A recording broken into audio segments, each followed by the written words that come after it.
Les digo a los chicos, busquen los testimonios de los mismos ingleses que combatieron en Malvinas. Van a decir seguramente sí que ellos vinieron a liberar ese territorio que era de ellos, esa es falacia, pero escúchenlos hablar de los mismos soldados argentinos, que no eran ningunos chicos de la guerra, sino eran verdaderos soldados aguerridos. Y escúchenlos hablar, les digo, de lo que dicen, lo que afirman los ingleses en torno a la Fuerza Aérea. Vamos a escuchar un par de testimonios. Max Hastings, corresponsal de guerra embarcado en la Task Force británica, es decir, la Fuerza de Tareas Británica, y Simon Jenkins, columnista político de la revista The Economist, escribieron en su libro La batalla por las Malvinas. La Fuerza Aérea Argentina se hizo escrupulosamente activa. Parecía que se hubiera abierto el infierno, escribió un oficial a bordo de la Brodsworth. El aire estaba lleno de aviones atacantes, especialmente Mirage y Skyhawk, y la batalla bramó durante 6 horas. A lo largo de la costa, entre gritos y maldiciones, los oficiales ordenaban a sus hombres ponerse a cubierto en las trincheras y acudir a los cañones.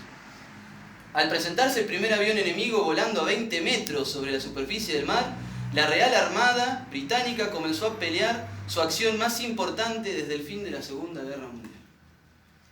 Tras el hundimiento de la fragata Antelope el 23 de mayo, afirmaban estos mismos autores: fue el momento más negativo para nosotros, declaró el jefe artillero de uno de los destructores. Comenzamos a preguntarnos hasta cuándo podíamos seguir. Existían posibilidades de que se nos hiciera jaque mate. ¿Cuántas pérdidas como estas podríamos soportar? John Nott, ministro de Defensa inglés, dijo: los pilotos argentinos están mostrando un gran coraje, ninguno puede negarlo. El general Jeremy Moore, comandante de las Fuerzas Terrestres Británicas, declaró: el cuerpo de oficiales y muchos de sus técnicos fueron sumamente capaces, y esto fue particularmente notorio en el caso de la valerosa Fuerza Aérea Argentina. El marino inglés David Tinker, fallecido a bordo del crucero liviano Glamorgan, escribía a su familia el 12 de junio de 1982: hemos tenido que pagar un precio espantoso en buques, un buque por cada 4 aviones. Yo hubiera preferido mucho más que su fuerza aérea no combatiera, pero parece que la única forma de terminar con esto será destruir el grueso de su fuerza aérea. Los argentinos son mucho más patriotas con respecto a las Malvinas que nosotros ingleses con la Falkland.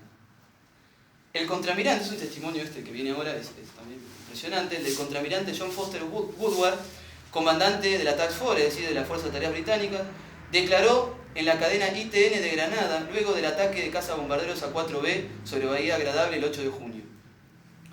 Decía Woodward: no sé cuántos ataques como el de Bahía Agradable hubiéramos podido resistir. Cualquier estrategia, cualquier defensa se hacía imposible con estos pilotos. Fueron mis enemigos, hundieron mis barcos, mataron a muchos de mis mejores hombres, pero igual los admiro.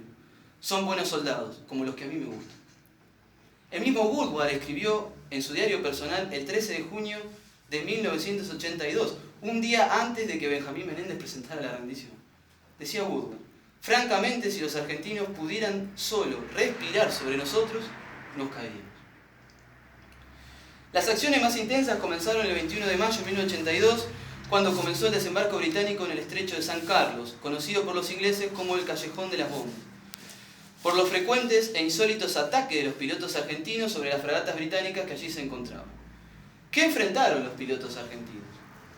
Con aviones de los años 50 se enfrentaron a la tercera flota más poderosa del mundo. Solo en San Carlos los ingleses reunieron las siguientes fuerzas: 35 lanzamisiles antiaéreos, Sea-Cat, Sea-Slug, Sea-Wolf, Sea-Dart, Raptor, 20 cañones de 40 milímetros, 8 de 20 milímetros, varios de 114 milímetros, lanzamisiles portátiles Blowpipe y Stinker, armas de fuego de las tropas destacadas a cubierta de las fragatas y destacadas en tierra. Es decir, los pilotos argentinos se enfrentaron al mismo infierno y tuvieron que volar al ras del mar, atravesando esa pared de fuego a una velocidad de entre 900 y 1000 km por hora, y sin embargo, los pilotos argentinos atacaron una y otra vez a la Armada Real, ocasionándole terribles pérdidas, entre ellas 7 navíos hundidos, 5 dejados fuera de combate y 12 naves averiadas, entre ellas de portaaviones HMS Invencible, que los ingleses siguen sin reconocer este ataque. Es más, de distintos puertos, hasta incluso de Gibraltar, lo habían visto flamear, de humo al Invencible, y los ingleses siguen sin reconocer esto. Dicen que en realidad fueron a atacar otros. Menos mal que dentro de la expedición al ataque al Invencible tenemos testimonios de 2 sobrevivientes que dicen fuimos a atacar al Invencible. Por eso yo hablo, cuando hablo del Invencible, lo pregunto entre comillas, ¿no? Y entre signos de pregunta, ¿invencible?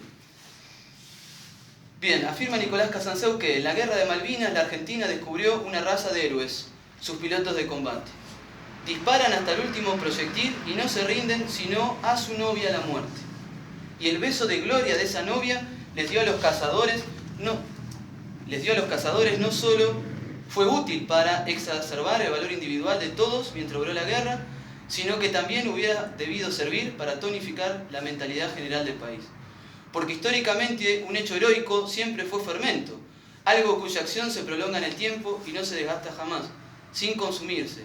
Obra transforma la materia, la transforma hasta el infinito. Queda para siempre ese ejemplo de estatura homérica que dieron los pilotos. ¿Por qué tanto arrojo? Por amor a Dios, a la patria y al hogar. Valores transmitidos sobre muchos pilotos por el profesor Jordán Bruno Yenta. Justamente yo al inicio de la charla había citado justamente un trabajo que se tradujo como una cara a la moneda. Los autores dicen en este trabajo: el nacionalismo conservador teñido de catolicismo era también el credo de Jordán Bruno Yenta, tal vez la persona que más influencia ejerció en las ideas de la Fuerza Aérea. Esto lo dicen los ingleses que hablaron por primera vez del factor Yenta en Malvinas. Un testimonio era muy interesante que le da Liz Yenta, la hija del maestro de combatientes, a el profesor Sebastián Miranda. Yo lo quería comentar porque me parece un texto excelente, donde ella como protagonista también, ¿no?, relata esto. Decía: en la aeronáutica se formó desde brigadier a soldado cuando los amigos ocupaban los puestos relevantes. Cuando era director de la Escuela de Aviación, el comodoro de la Vega y comandante del arma, brigadier Cayo Alsina, reunían en los hangares a toda la Escuela de Aviación, desde el director hasta todo el personal militar y civil. Allí hablaban Monseñor Bonamín y papá, o sea, Jordán Bruno. Pienso que eran las arengas de precalentamiento, ya que no solo papá, Bonamín bramaba en las homilías. Después se paraban en distintos grupos oficiales, cadetes, suboficiales, civiles, universitarios y técnicos, y hasta el personal de maestranza. A cada cual le transmitía la doctrina con las palabras adecuadas a cada nivel. La manera de transmitir la doctrina cambiaba mucho cuando, a raíz de las distintas pulseadas entre jefes nacionalistas y liberales, pasaban a retiro nuestros amigos y allí la transmisión se hacía clandestina. Los jefes y oficiales de los distintos institutos o unidades del interior aprovechaban las venidas obligatorias del servicio a Buenos Aires o las que hacían cumpliendo horas de vuelo para llegar hasta Céspedes a recibir clases individuales. Cuando se fundó en Buenos Aires la Escuela de Servicios para Suboficiales, enfermeros, cocineros, intendencia, etc., fuimos testigos de que papá redactó de puño y letra íntegramente los planes de estudio de las materias formativas. Nombró a todos los profesores de esas materias. Del personal del ejército vinieron muchos oficiales jóvenes y hasta algunos coroneles. Retirados, sí, muchos, también de marina. De las escenas más increíbles de las que fui testigo, recuerdo esta. Llego un día a casa a las 8 de la mañana, un capellán de aeronáutica buenísimo, y del palo total pero muy limitado de entendederas.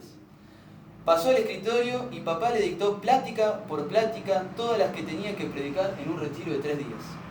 Yo lo había escuchado infinitas veces darle a los militares discursos patrios, trabajos de filosofía para la escuela de guerra, pero nunca un retiro. Interesado por la cuestión, nuevamente Casanseu dice lo siguiente: le pregunté a varios pilotos de la Fuerza Aérea que pelearon en Malvinas qué sabían de Yenta, aunque no todos lo habían conocido personalmente. La mayoría reconocía la influencia que había ejercido en la Escuela de Aviación Militar, particularmente a través de los instructores, según me puntualizó el comodoro Roberto Mela, dice Casanseu. Roberto Mela pertenecía a la primera brigada aérea, piloto de Hércules C-130, participó en el primer aterrizaje de un Hércules en las Islas Malvinas, transportando aparte el Regimiento de Infantería 25, y en el último aterrizaje de un Hércules en la pista de Puerto Argentino, en la noche del 13 de junio y la madrugada del 14, día del cese de las hostilidades. A su vez, el brigadier mayor Luis París también participó en el último vuelo de Hércules y le dice a Nicolás Casanseu: fui alumno de Jordán. Mi padre fue tutor de Jorge Farinella en el colegio militar. Te aseguro que cumplimos sus enseñanzas por estar alineados en un todo a lo que nos ordenaban los padres de la patria, San Martín, Belgrano, Rosas. Mi querido y amado profesor Jordán Bruno Genta fue el motor de muchos de los combatientes de la Fuerza Aérea Argentina. Lo escuché en mi época de secundario cuando iba a La Plata. Mi padre, fiel discípulo, me llevaba a sus magistrales clases, donde lo entendía desde el doctor más notable hasta el humilde estudiante. La patria que yo quiero es la que queríamos todos. En nuestra escuela de aviación militar en Córdoba lo estudiábamos y lo leíamos. Jordán, mártir de nuestra patria, desde el cielo celeste y blanco, donde se encuentre nos perdone no haberle tirado con nuestros cuerpos a esos piratas, que hoy disponen de Malvinas, Sangui del Sur, Orcadas y la proyección antártica, pero aún me considero combatiente y no aflojaremos. Dice Casanseo también que el primer teniente Carlos Eduardo Cachón, quien infligiera un devastador golpe al enemigo, en lo que entró en la historia como el día más negro de la flota británica, me escribió, dice Casanseo. Al profesor Genta no tuve el gusto de conocerlo, pero sus libros eran el soporte de nuestra formación doctrinaria. Carlos Eduardo Cachón participó en los ataques que llevaron al hundimiento de la fragata Ardent, 21 de mayo, y el transportero Sir Galahad, el 8 de junio.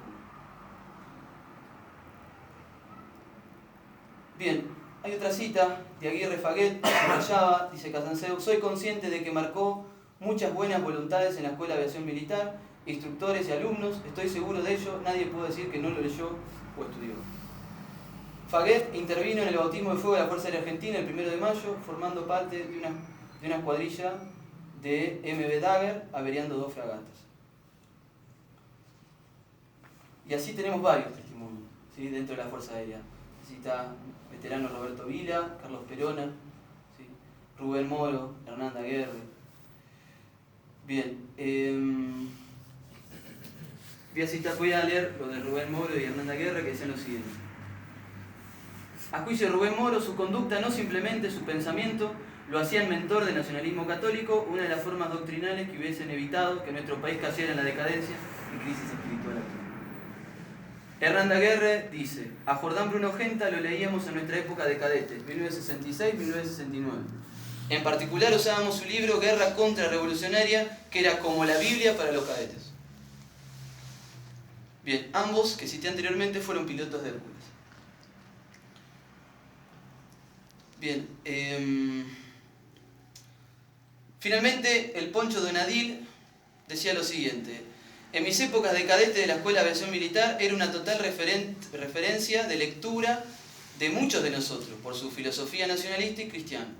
Cuando tenían oportunidad, pares míos concurrían a la casa de Genta en Buenos Aires durante las licencias y generalmente aquellos que residían en la capital para escuchar sus reflexiones. No fue mi caso, pues yo vivía en Córdoba. El capitán Donadil era piloto de MB Dagger y fue derribado por un Harrier el 21 de mayo, pero logró eyectarse y tuvo que atravesar una serie de peripecias hasta que logró sobrevivir.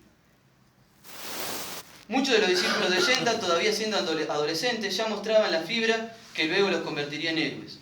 Cuando el gobierno del proceso nombró un mandamás liberal en la Escuela de Aviación Militar, quien prohibió las misas diarias, el rezo del rosario y trató de erradicar las posturas nacionalistas, los cadetes le opusieron una férrea resistencia. Dice Casanseu: José Daniel Vázquez, por ejemplo, quien luego moriría atacando el portaaviones Invencible, seguía haciendo marchar a los cadetes de los cursos inferiores entonando Cara al Sol, la canción de los nacionalistas en la Guerra Civil Española, a pesar de los numerosos días de arresto que una y otra vez se le aplicaron por esa causa. Otro futuro halcón, Eduardo de Ibáñez, caído al atacar a los ingleses con su bombardero Canberra, el 1 de mayo, encabezaba el rezo del rosario de los cadetes, en horarios de descanso, y no interrumpía la plegaria al ser notificado por su superior liberal de que tenía, vez tras vez, 10 días de arresto. Bien.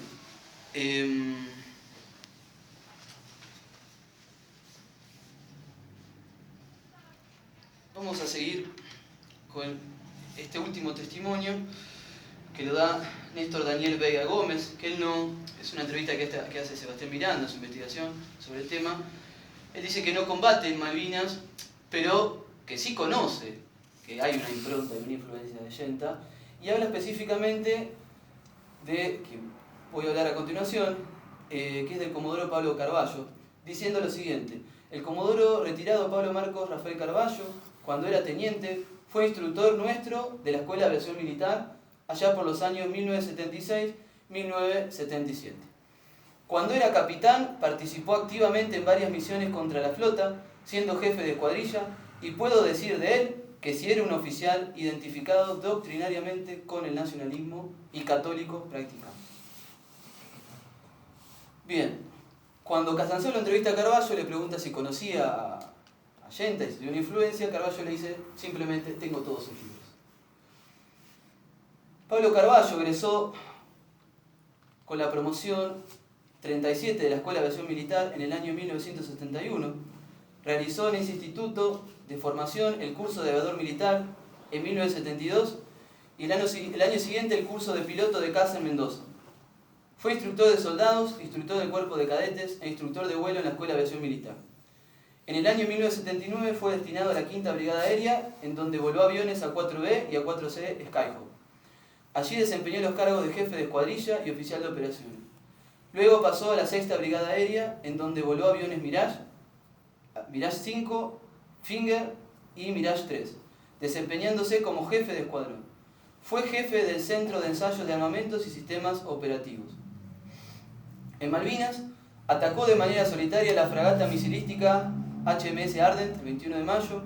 Luego participó en el ataque a la HMS Antelope, 23 de mayo. El 25 de mayo de 1982, junto con su escuadrilla, dañaron gravemente el HMS Broswell, y en el mismo operativo, la comandada por el primer teniente Mariano Velasco hundió el HMS Coventry.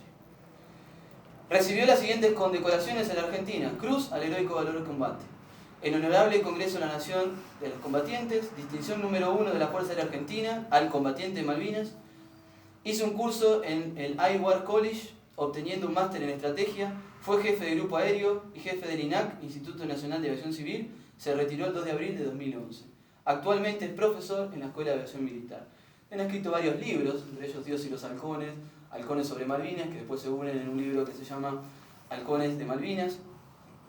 Ha escrito un libro homenaje a los 55 caídos de la Fuerza Aérea Argentina, titulado Los halcones no se lloran. También tiene un libro sobre espiritualidad, es un hombre de profunda fe, titulado Un vuelo al corazón, el libro para aquellos que necesitan esperanza. Y un libro de poesías precioso que se llama Poema número 100. Bien, comentaba Carballo, vamos a escucharlo a él y para ver también esa impronta de Gentleman. En el momento en que uno inicia su ataque a una sofisticada fragata moderna, la indecisión o el error se pagan con la muerte. Primero saldrán aisladas columnas de agua producto de los cañones de largo alcance de los buques. Luego salen los misiles que buscan el avión y por último queda la barrera de bombas de fragmentación que forman una franja de aguas que danzan. El piloto sabe que si vuela excesivamente bajo, se desintegrará contra el agua. Y si sube un metro más, será captado por el radar que dirige los letales cañones. Y por consiguiente será derribado. Va por un estrechísimo corredor hacia el blanco, sobre el que lanzará su bomba prácticamente segundos antes de chocarlo, pasando luego entre sus antenas y llegando a doblarlas, chocando contra ella. Nosotros dejamos a nuestras espaldas esposas e hijos a quienes no dudamos en dejar viudas y huérfanos, dice Carballo, ya que defendíamos el futuro de muchas familias, como las nuestras, el honor de la patria y de toda la América hispana. El único secreto era la fe en Dios y la convicción. Debíamos llegar pese al mal tiempo, pese al frío, pese a lo limitado de los medios, debíamos batir el blanco y debíamos volver a toda costa, pues no podíamos desperdiciar ni una sola bomba. Le habían hecho una entrevista a Carballo una vez y le dijeron: los pilotos de la Fuerza Aérea tenían un as bajo la manga. No puede ser que enfrentaran, que no tuvieran miedo, ¿no? Enfrentar a la muerte cara a cara. Y Carballo le decía que no había ninguna as bajo la manga. Y como le volvían a insistir, bueno, Carballo dijo: sí, pensándolo bien, teníamos un as bajo la manga. Esta es nuestra arma secreta. Y agarra y muestra su rosario. Esta es nuestra arma secreta. Este es un piloto de la Fuerza Aérea Argentina, nacionalista y católico. Dice una de las frases célebres que tiene Carballo lo siguiente: lo importante de una vida no es la longitud, sino la calidad. Desglosando a Allende. La persona que no defiende lo que tiene no merece lo que tiene. En una entrevista que le realiza en 2005 en un programa de radio, Malvinas, la verdadera historia, en Radio 10, le preguntan a Carballo, ¿cuál es tu misión en la Tierra? Y él dice, llegar a Dios. Yo todos los días les digo a los cadetes, entro al aula y les pregunto, ¿para qué nacemos? Y ellos me contestan, para salvar el cuerpo y el alma.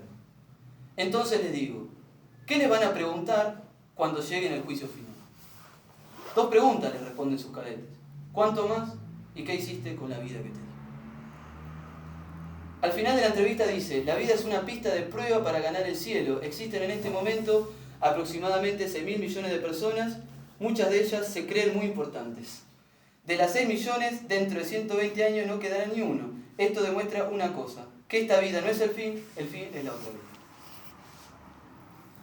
A los jóvenes les diría, dice Carballo, la vida es una continua opción y en cada opción se va jugando el alma.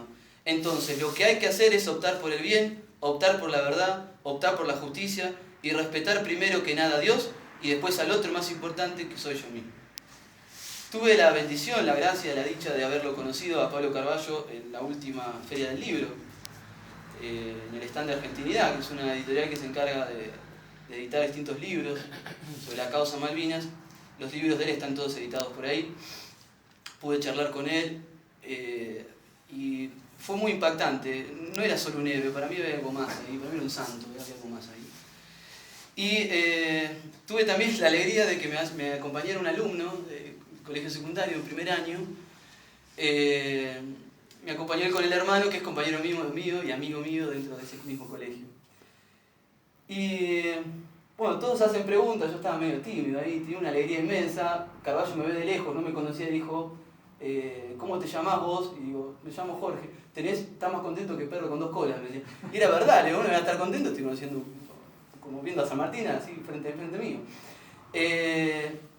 Y bueno, después me llaman para ver si me hace una pregunta, y bueno, entonces le pedí, y llamé a mi alumnito, que me ha acompañado, y le pedí al Comodoro que le dedique unas palabras a los jóvenes argentinos. Y empecé a enumerar.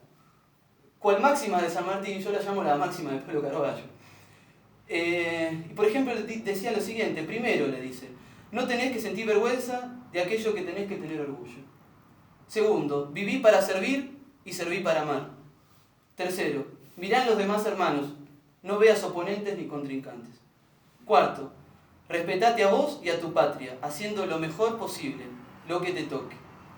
Quinto, pensá muy bien a quién vas a elegir para esposa o si vas a ser sacerdote. Pensá que es para toda la vida. Sexto, defendé siempre la vida. Quien estuvo al borde de la muerte sabe lo que es el valor de la vida. Sexto,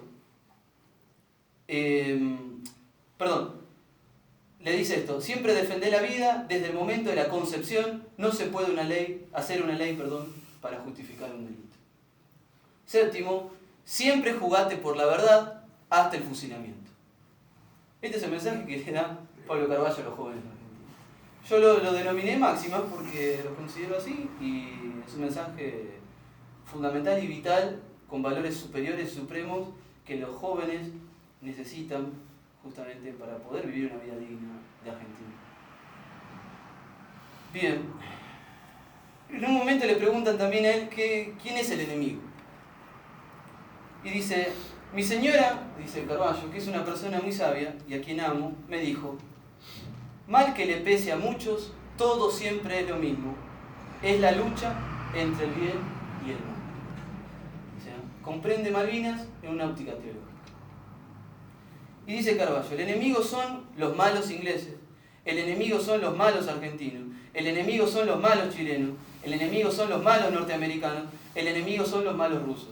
El enemigo es aquel que no cumple con la voluntad de Dios y quien no cumple con los 10 mandamientos. Ese es el enemigo. Bien,